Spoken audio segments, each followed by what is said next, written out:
bismillahi irrahmani irrahim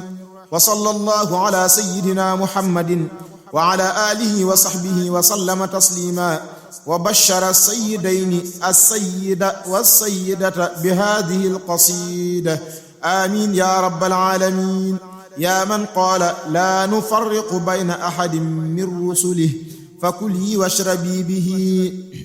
fuzti bi zarfi al-hasanat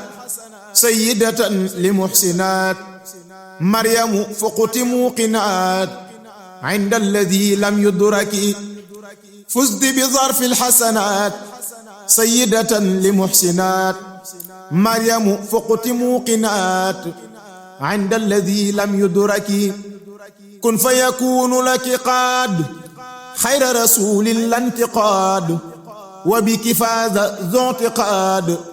wa lam yakun bi mushriki lam yaxfa inda almuminin kawnuki hibbal mud'inin ya umma xayri muhsinin maasumatan min sharaki yaquduni li madhiki ma anki fadlan qad huki fusti bi bishrin mudhiki kulla taqiyin mudriki wajahtuki alyawma bima yudimu li qutan bima ila ihtiwa'i shabima min ghayri qasdi daraki anti sulalatul kiram ma amma nahwaki haram wa anti dhatul ihtiram bila intiha lishuruki shakara rabbuna alkarim sha'naki shukran la yarim ibnuki nala ma yarum inda alladhi lam yudraki rumtu bidha min hibbiki ridan yudimu qurbaki min rabbi dhaatil hubuki mu'til huda wan nusuki billahi di kun fayakun talabtu minhu an yakun laki nizami dharukun wa an yutiba mansaki ya umma ruhil maliki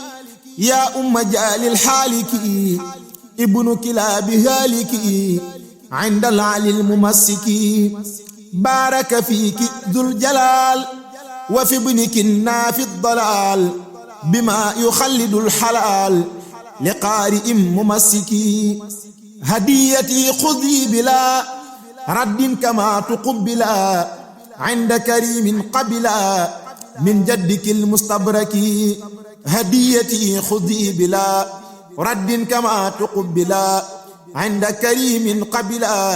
min jaddiki almustabraki wa qarri aynan waj'al ya rabbi hadhihi alqasidata